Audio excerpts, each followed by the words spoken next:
back in the day and face all of our panel members still exist. And if we can get into those spaces and just level up the playing field a bit, because young people are fighting for the same things that we were fighting for, and in many ways the playing field has kind of got even more lopsided.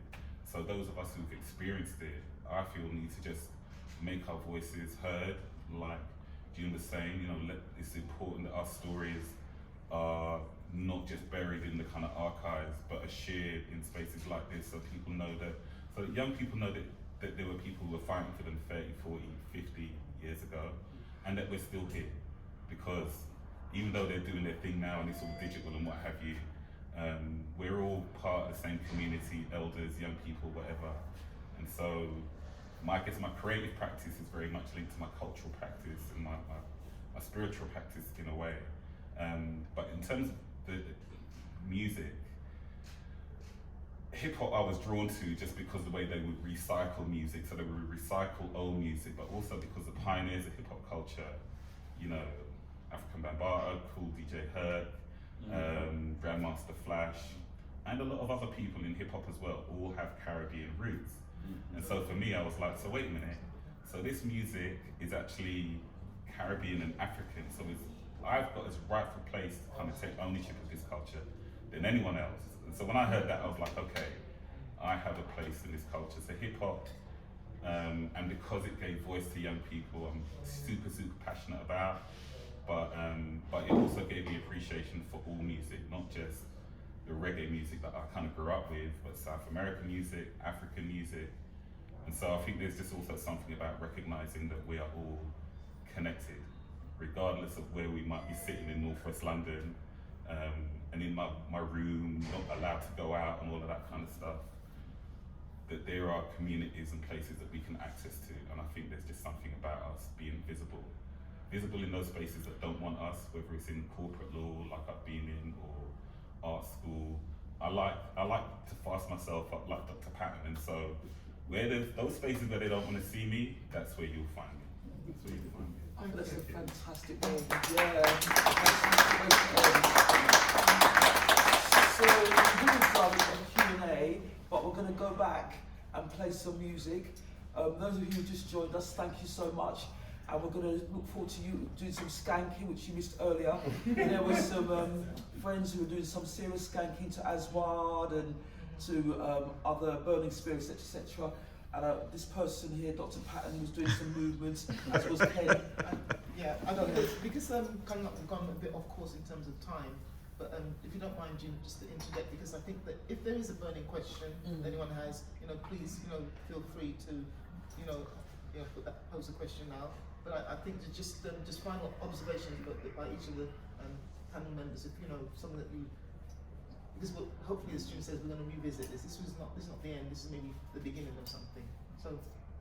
Yeah, I just wanted to say something because I think especially for Pejun to hear, because the thing is, there's a lot of people who are firsts and people who they might have been the first in term as far as they know, although there might have been somebody else that we don't know who was first.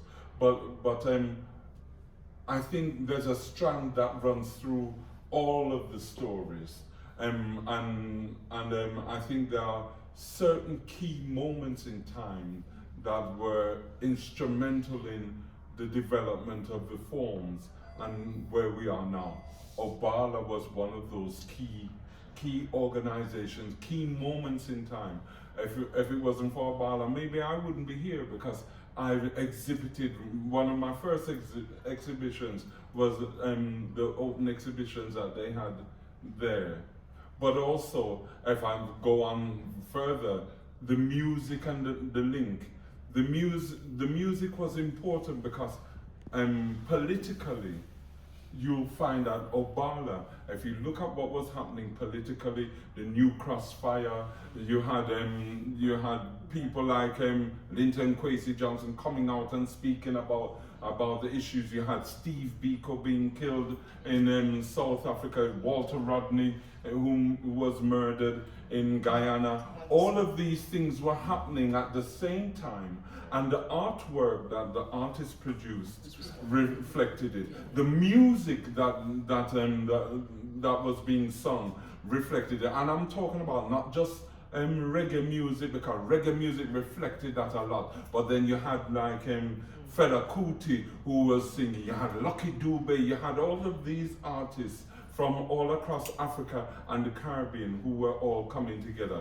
And that inspired people in different ways. Some people felt that you had to go down the political route, and if you weren't doing the political route, you weren't doing anything. But there were others who were doing it through the arts practice. And so we've got Brenda Edwards here, one of the first black ballerinas dance for festival ballet. We have Judith and myself, we danced with Ajido. We were principal dancers in Ajido.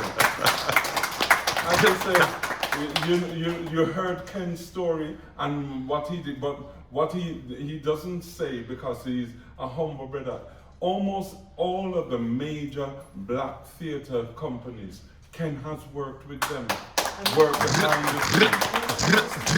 Just in terms of what you mentioned in terms of the linking up, it's really important to link all these stories, Yeah. just that don't want to detract from it. But just in talking about Ken, you know, sadly we lost Brother Menelik Shabazz recently, and one of his final pieces of work was a film about Ken's work. So there's just so much rich material out there that really connects and joins up and shows, you know, that we really have to sort of tell the history as it is. You know, we've been very modest in a way in terms of our contribution, but June was the very first black person to work at Virgin Records in 1981 who wasn't part of the security, and I was the first black buyer. So, you know, these are when you talk about life between islands, when you talk about, you know, it is about the story about the diaspora, you know, it is about the connectedness of all of the art forms that we've all referred to. Sorry, and just to finish up, Tony Seeley is there, who has worked with so many of the actors, even actors that you see in adverts, on TV, in various films and things. They went through his hand. But then also, I'm going to let out a little thing now. Yes, June was the first black person to work for Virgin. She's worked in many of the borough councils, and through that opened the door for artists to get a foot in. But the thing is, we are including Spike Lee, yes. But let me tell you one thing as well. The arts, they're political, but they're much more than that, because the art brings us together and brings unity, but also it brings future generations. And I'll just expose my business a little bit to say that I used to go to Obala because I was an artist, but also I saw this beautiful woman who was working here, and that's how we ended up together as husband and wife now. We've been together 32 years.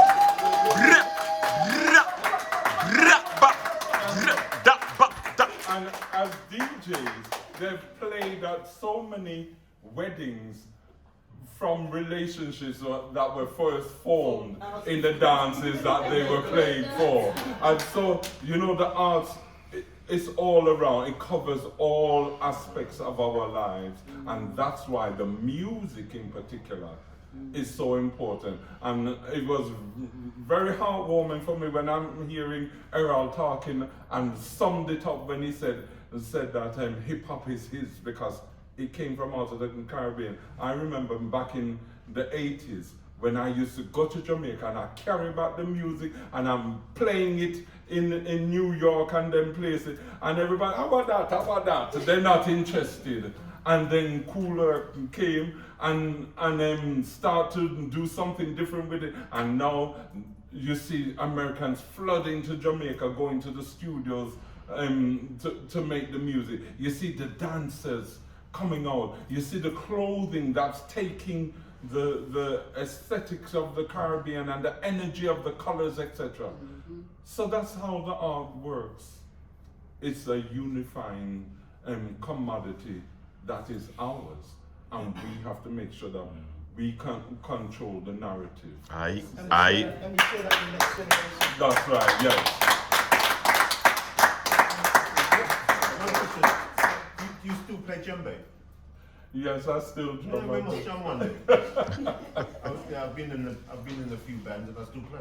Yeah, well done. Yeah, well, so we have to Just come. very quickly, I find it really inspiring, just listening to your stories, both creatively and the journeys that you've all taken. And I think there's a book within that, within all of you, and maybe that's a start. That instead of when we do these talks, either a podcast or something, but this is actually the journey. This is where you can lead us, so that we can open a book and see these stories, so that they're just not taught and we don't share it.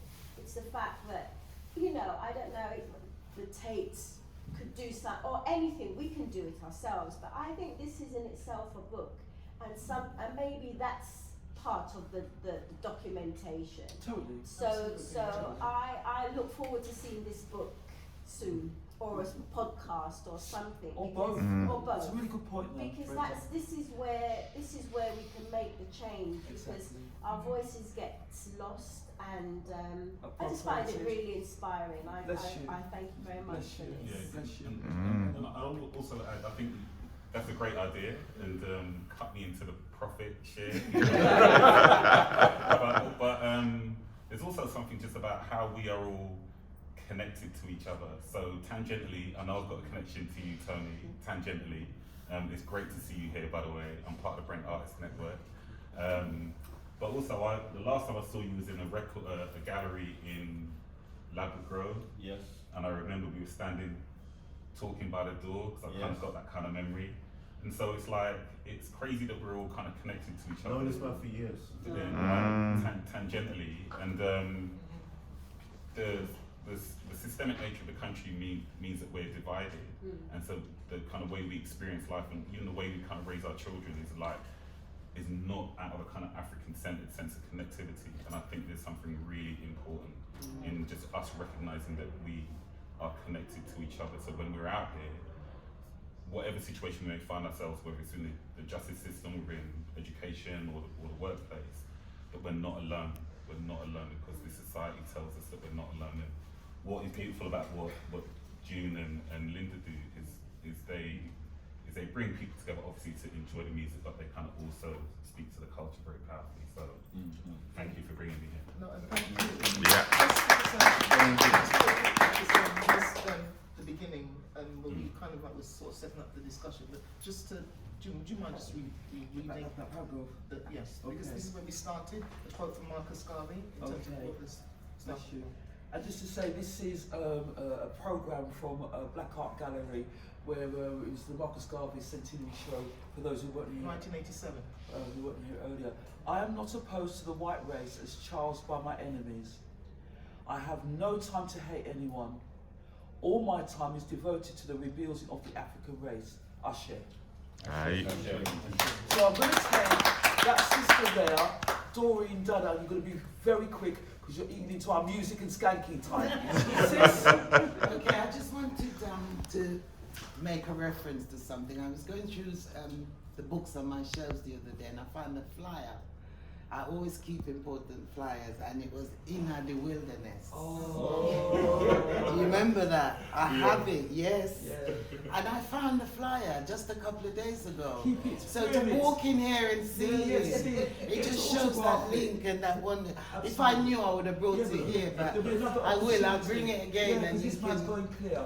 You can think, because those days when it was on, of course, I was in Brixton, getting the art out there, promoting the art in Sheba Crafts, you know. Absolutely. And I was just amazed to know that I still had that flyer. It's important. Yeah, but But as Sister Brenda was saying, this is not accidental. This is there's a reason why we're here, sitting here today, and this is just the jump-off point for where we take it now. That's right. Very much about legacy. That's We've right. been doing this for a long time, and it's about how we now, take it to the next level, as Brandon said. So definitely, we'll maintain And it contact. starts with that acknowledgement. We're here, so we're acknowledging that. So we're making that connection in our history, our heritage, our oneness. Art and creativity is a big part of who we are. Absolutely. And we're in the belly of the beast. So Yes, we- Brother Dada, succinct, please. Yeah, I just want to mention the late 60s and the 70s decade. The Keskidi Center was a multi-art center. The famous, world famous Emmanuel Jegede came out of there. He's a sculptor. He had a massive studio in the Keskidi. I saw my first political dramas at the Keskidi. Linton Kwesi Johnson, I first came across him at the Keskidi. There was Shango Baku did something on, what's his name again, that singer from the 1800s. He's toured Europe. Can't remember his name. Yes. Shango Baku did the first play on him at the Keskidi. And also the political organizations coming out of the late 80s and all throughout the 70s, most of them had a theme to use art. The central page, for example, in Grassroots newspaper, which was a national newspaper, was artwork, political artwork designed from people like Damax and Roy Kaboo. There's a book about to be published on Roy Kaboo. And Ras Daniel Hartman. All of those was being used in order to motivate people, right?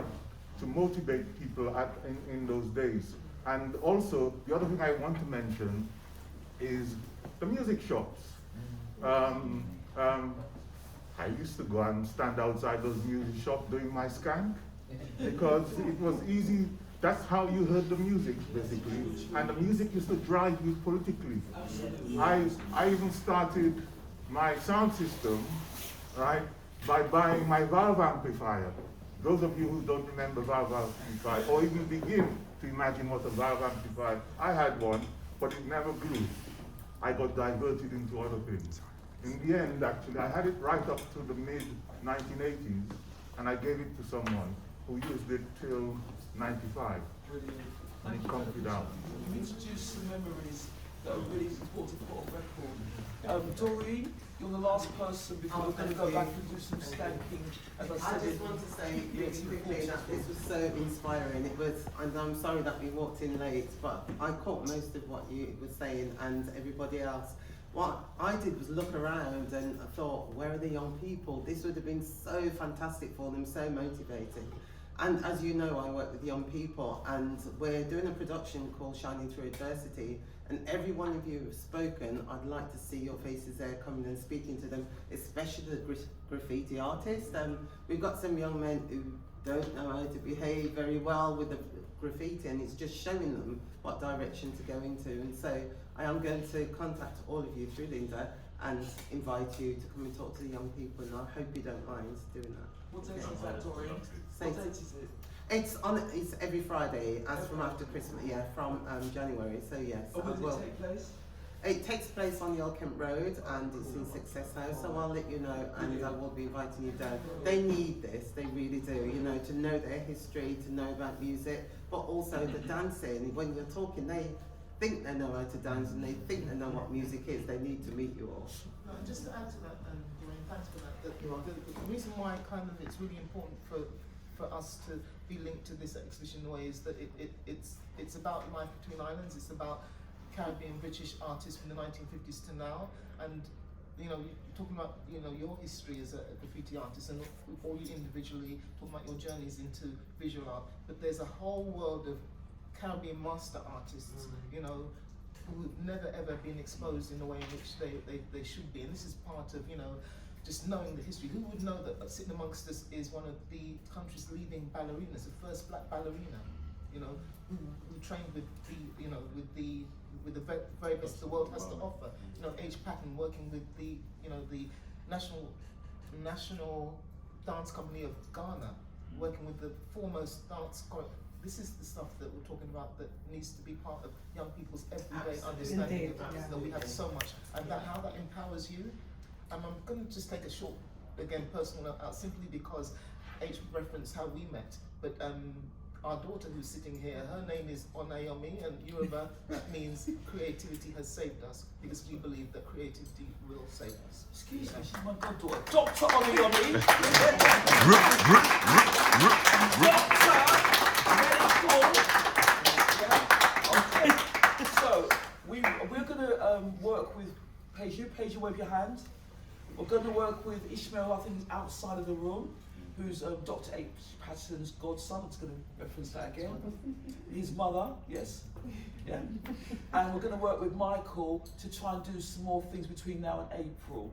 And we're gonna work on getting the younger people, because the whole point, the whole role of Ishmael working with Peju and Michael was to get young people. However, Peju may correct me, they had 4 weeks to put this together, either the 3 days of events that started yesterday, today and tomorrow, and we were involved 2 weeks ago. So the fact that you are all here, give thanks, because you've taken time out of your Saturday, you know, from buying records, from buying your food, from whatever else you're doing, to be here, so give thanks. But hopefully we'll be doing some stuff between now and April to get more sessions here, to get you back here, but to get the young people then here, and also to have some more voices. So thank you very much from the bottom of our hearts for being here. Thanks to our speakers.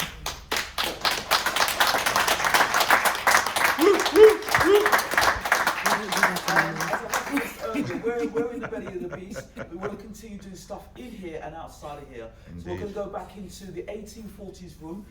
Peju's going to lead us because I don't know where I came. And we're going to do 40 minutes of some serious wind-up business. We're going to get the lights dark and yeah? All right then. Thank you. Thank you.